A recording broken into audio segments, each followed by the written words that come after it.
A warm good morning to all. I'm Karthik, Assistant Professor, Mechanical Engineering Department from SMS Project.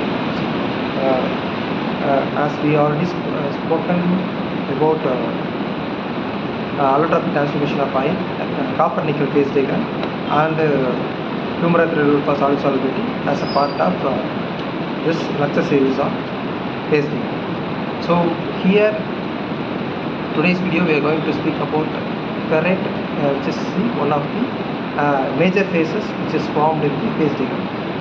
We will see the major phases first, and next we will fit these major phases in the iron carbon phase diagram, which is formed as a product of invariant reactions.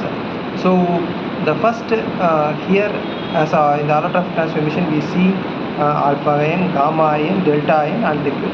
So as a part, we will see first alpha ferrite or alpha ion, which is often referred as ferrite, a solid solution of carbon and other allying element in iron. It has the body-centered cubic crystal structure.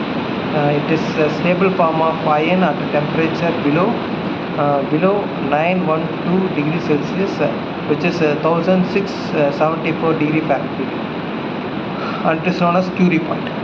So the key characteristics of alpha ferrite includes the crystal structure, where the ferrite has the BCC crystal structure, where each iron atom is surrounded by 8 nearest neighbors at the corner of a cube, and one atom at the center of the cube.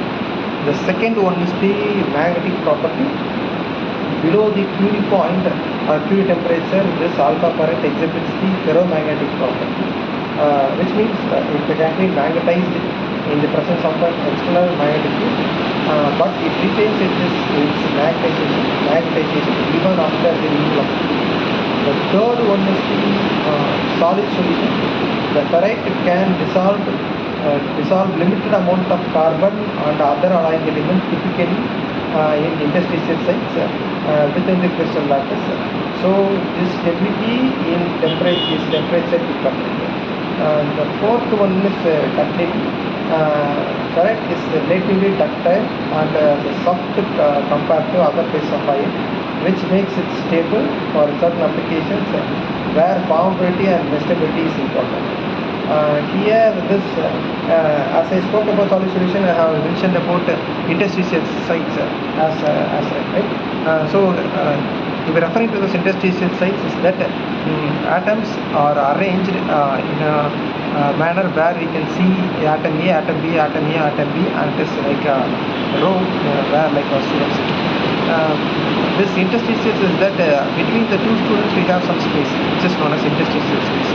Okay, as like an example is that as we are bringing a new student to a class, we can make the new student to sit in between the old students.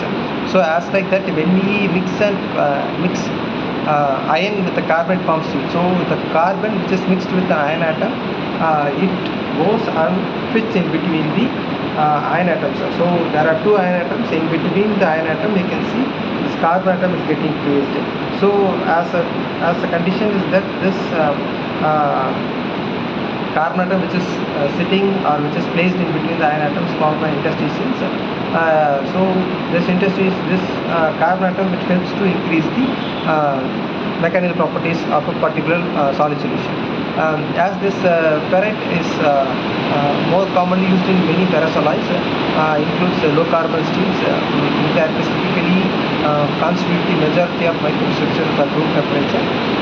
It also plays a significant role in determining the mechanical and magnetic property of any of these materials. So as I said already, this ferrite has a magnetic property. So this magnetic property, we need elements. We need elements with magnetic property so that it can be used in wide number of applications.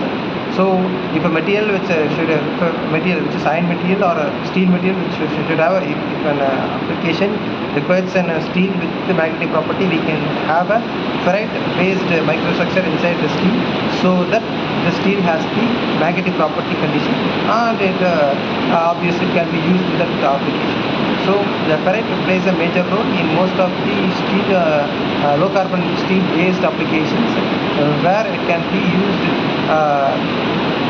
the magnetic property at room temperature. Thank you. That's all for today.